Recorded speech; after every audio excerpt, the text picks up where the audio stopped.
Hello viewers, it's glad to know you're watching your program. It is Economic Insights and I'm your host, Paul Kingsley.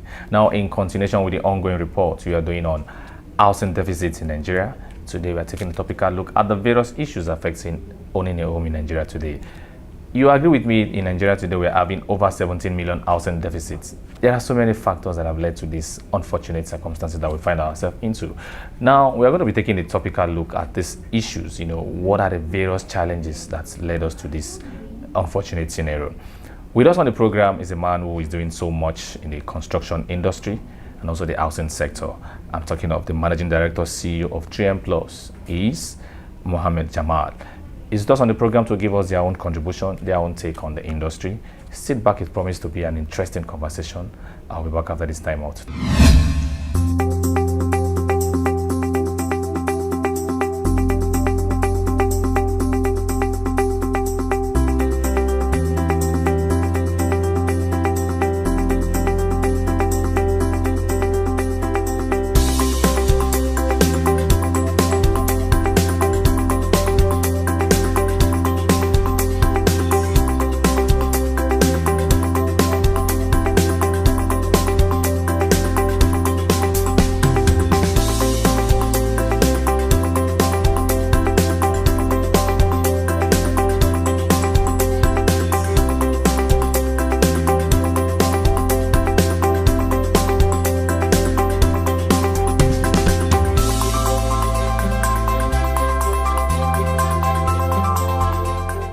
3M Plus Construction has distinguished itself to become one of the leading indigenous companies in Nigeria, providing qualitative, timely and cost-effective services in the construction industry. The company was founded in 2014 to satisfy clients' needs through the provision of quality and sustainable construction and project management solutions.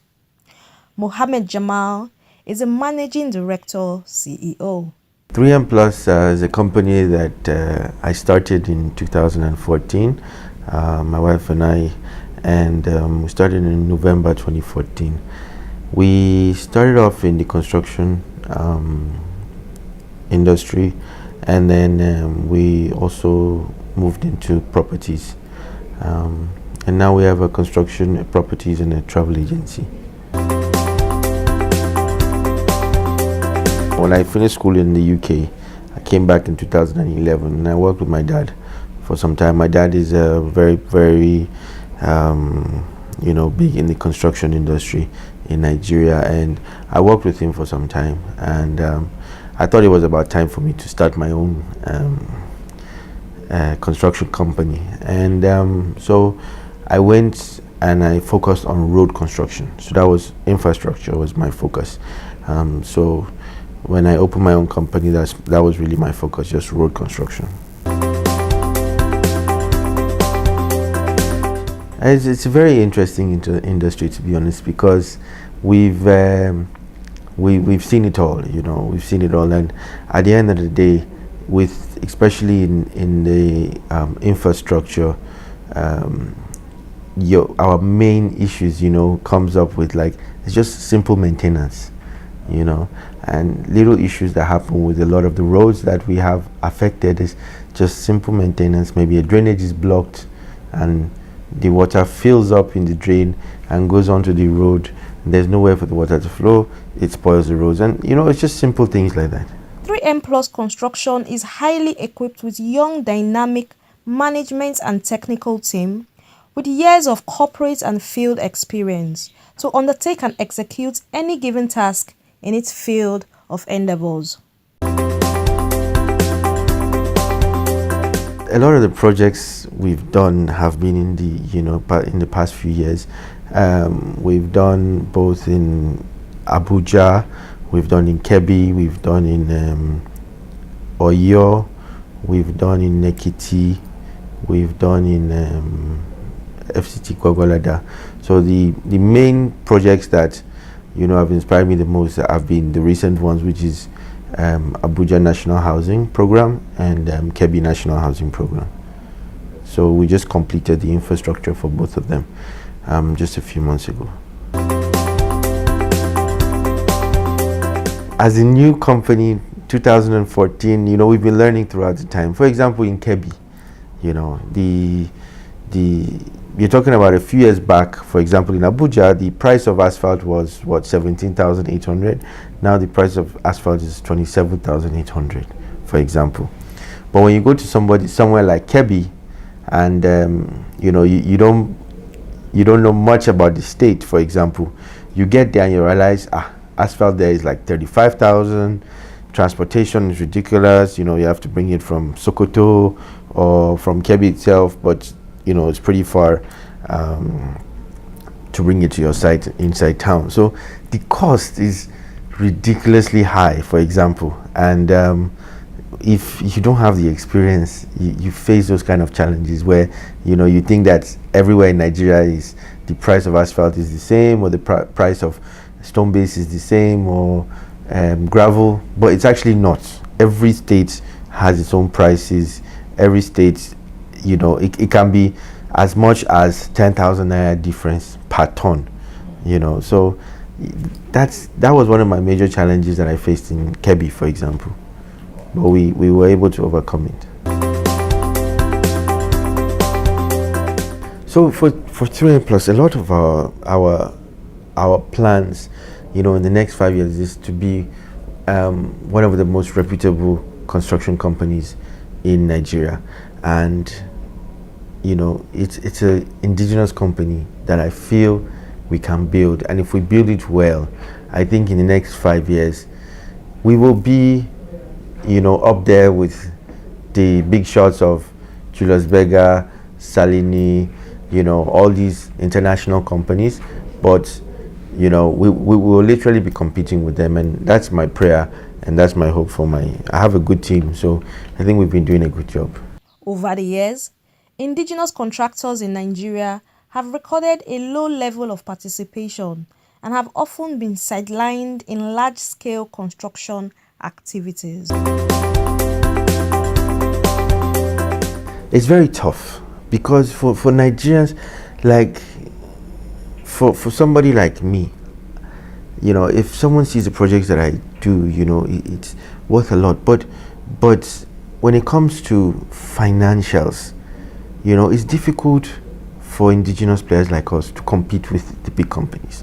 When they're requesting for 10 billion turnover, things like that, of course you're taking out the indigenous companies from competing in reality. So we have no chance in those big jobs. But the truth of the matter is we can easily do it in Nigeria. The companies can easily do it. All we need, if we have good engineers on site from the ministries overseeing the jobs, if we make sure that the plans for the Nigerian companies that are whoever are doing the jobs locally is done properly, everything is done properly, trust me, there's nothing that we can't do in Nigeria. We have even the international companies, is local engineers that they are using to do the same jobs. So why do we have to bring people from abroad to come and do something that we know locally we can easily do? That's so it's a big problem for us in Nigeria. But I think it's building up. It's building up. We're starting to convince the Nigerian government that we are capable of doing the job. Before they gave that contractor that job, they should have done their homework. They should have checked which jobs he has done before. They should have checked the CVs of people working for them. All these things should have been done before they gave that job to that contractor. At the end of the day, you give a job to somebody that is not qualified and you expect them to do magic. It's like putting an engineer in a pilot seat in a plane and say fly the plane. It doesn't make any sense. So, but some people, they just, want, you just go and do this job, you'll be able to do it, you'll be able to manage. It doesn't work like that. You have to get professionals in the business to do the job. And there are a lot of indigenous Nigerian companies that focus on road construction, on housing, on, infrastructure, on different things. So just look at the people that have focused on that industry that you want them to do work for you, and check what they've done, check their equipment, check if they're capable of doing it, and then go ahead and give them, and then have engineers that supervise them. If you have good engineers that supervise these jobs, I don't know why you should be complaining. For example, a contractor that messed up on a road, do you think they're going to call him back? They will not call him back. He's not thinking of tomorrow. Us, we are still here, we are young. Our target is to focus on tomorrow. What will make us have more jobs? The quality of today will determine what we get tomorrow. If something I did last year gets messed up this year, trust me, no one is going to look for me again to give me another job. So for people like that, when you start a project, you have to be financially capable of doing that project. If you get a project and maybe it's a national housing program project and you're guaranteed your money from the government, yes, it might take a bit longer, but if you're not able to finance that project, I don't suggest you even start, honestly. So either you look for somebody that can finance the project and you share profit with him, but don't go looking for a job where you cannot finance. Look for a job that you can finance. Later on, your money will come out. You go to, yes, people say it takes time for government to make payments, etc., etc. Yes, we have payments out there that government has not paid, for previous years. But at the end of the day, you have to make sure that you get your job done and you keep following up. They've paid, if you keep following up, they'll even if they pay you half of your money that they owe you, they'll pay you half. Pay off your debts that you've collected, and then whenever you get the remaining of your money, if that covers if that is your profit, then fine. If you're sharing it with somebody that borrowed you money, then you share it with them. My advice is for contractors. What they pay you for, go and do your work. If they're paying you, if they're giving you APG, once you exhaust your APG and government sees that you've exhausted your APG and they see that you've done a good job on ground, I see no reason why they would not want to pay you, because for them to want to leave government, for another governor to come in, most of the times they're bringing in their own people to continue their project. So if you don't complete your project, what is there to show your people in the small 4 years that you have? So continuation is very important for every government. It is very, very important, no matter your beef with a previous government or a previous governor or whatever. Continuation is key. Every government comes in to do something for their people. If you have started something and you have not finished, the next government should come in and finish those projects. And I think, right now that's what we are seeing. A lot of projects are being completed that have been started in the past government. But if somebody just comes in and just decides, oh, let me stop all these projects, you've lost money for Nigeria. You've ruined your all payments that were done previously. You are now going to look at what am I even going to show my people that I've done, and the people that were going to benefit from it won't benefit from it. So it's the people that will suffer at the end of the day if there's no continuation.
Well, the problem we have is people are just trying to come into the industry. Just, they don't really care about their quality of their work. They're just there to do their work and leave. It doesn't work like that anymore. And you have to think beyond just doing the infrastructure for today, making your money and leaving. You have to think of the people that will benefit from this. So you have to make sure that your quality is on point. Your earthworks, sometimes people just lay asphalt, the earthwork is terrible, and then you wonder why the asphalt is failing, the road is failing. It's because your foundation, which is your earthwork, is one of the most important things. Drainage is very, very important. I see a lot of states that you go to, they just want to just lay asphalt and make it seem like they are doing work. But if you don't put drainages in place, then you're wasting money for nothing. Put your drainages first. Where will the water be collected? Then later on, you now focus on your roads. That is the only way that our infrastructure in Nigeria can get better. Definitely, and I think that's why we went into property management and facility management, because when we were doing construction, road construction mostly, we see that the main problem in Nigeria that we have right now is mainly maintenance. You do your roads, your drainages now get blocked, it now affects your road. They call the contractor a contractor, you did a useless job. But in reality, there was no maintenance for that project, for the time frame of maybe 2 years, 3 years, 4 years. If a road is being maintained every month, and just clean your drainages. I mean, it doesn't have to be government, it can be the people themselves. We did a road in Karu, for example, in Federal Housing Karu, and if you go there now, it's on point. Why is the drainages before, people with littering it, so we had to go and call their organs and say, look, they have one mango tree there that the people are there. So we said, look, you have to stop this. If you want this road to last, if you want this road to, for you guys to enjoy it. I mean, up to today, people call me, I'm like, thank you. You really did a good job in this place. Because now it's as simple as not blocking the drainages. You understand?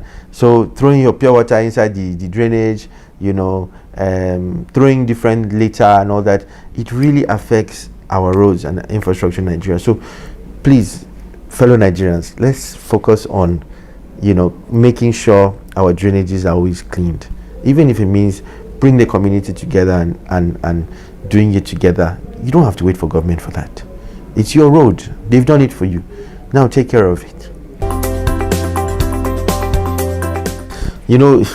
Nigeria once again, we've gone through a lot, especially with a lot of places that you end up using a farmland to do a housing scheme in that place, and then government comes and says, who gave you permission to do that?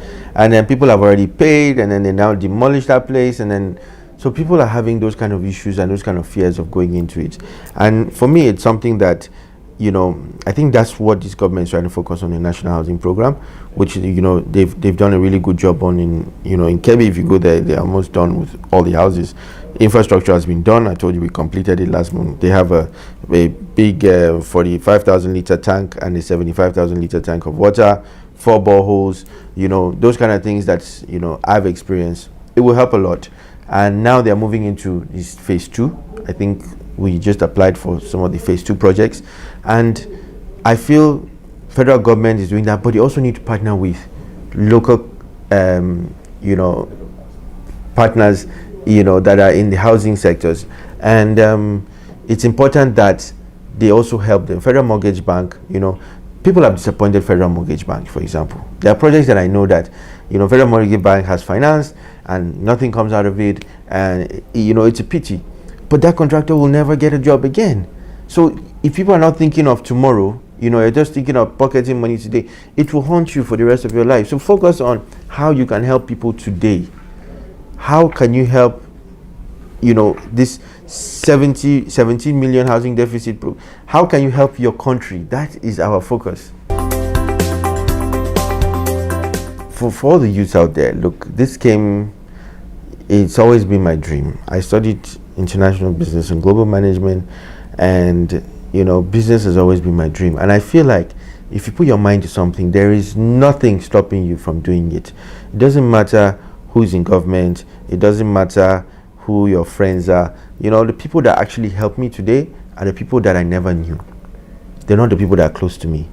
People that actually help me today are people that randomly I met, and people that are so close to you that you think, oh, this guy knows this guy, this guy knows this guy. Those are not the people helping me. It is random people that, appreciate what they see. It's people that. So guys, don't worry about who your friends are. If it's your time, it's your time. When someone out there sees what you are doing, trust me, they will call you.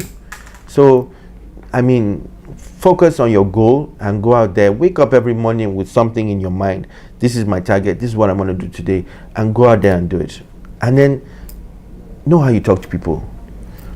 No matter how rich you are, no matter how poor you are, treat everybody equally. There is no small boy or big boy. Some people that I knew that had nothing today are like, up there. So you have to know who you talk to. You can be anybody. You don't know who's going to help you. One of the security guards in my university in London, he's a big boy now, and he works for one of the big media companies in the world, let's put it that way. And he's randomly, because of our relationship at university, because of how nice we were to each other, and, today, once in a while, we're always meeting, and he appreciates me and I appreciate him. So you don't know who is who. So just, have a good attitude wherever you go. My name is Mohammed Jamal. I was born and bred in Jos, Nigeria, and mutane da suna jin Hausa, ni ma ina jin Hausa, and it's my. I only have a Nigerian passport. I did my NYSC in 2012 to 2013, and today I'm focusing on my business. I used to be in the entertainment industry. A lot of people know me as White Nigerian, and on Twitter, on Instagram, they know me as White Nigerian. So, that was a side thing that I did when I was in London, that people just thought, oh, this guy they speak Pidgin, this guy they speak Hausa, oh boy, oh boy, oh boy. So they're like, guy, come, let's do something with the entertainment industry. So I did it for fun. Made some popularity in the industry, and then now I decided, look, entertainment is not for me. Let me do what I went to do in university, which is international business and global management. So I decided to focus on my company, and that's what I've been doing recently. We have a properties company, so we manage Silverbird Abuja, we manage Silverbird Lagos, we have UAE Embassy, a few other places that we handle regarding properties. And then we will have the construction side as well, which is we do infrastructure, roads, and we have a travel agency called 3M Plus Travels. So 3mtravels.com is the website for that. Wow, that's a fine place to leave it. Most a very big thank you, sir, for your contribution, your time on the program. Thank you very much. Really appreciate it. Thank you very much. Thank you so much. All right, thank you. Appreciate you. Thank sir. you. Well done, sir. Thank you.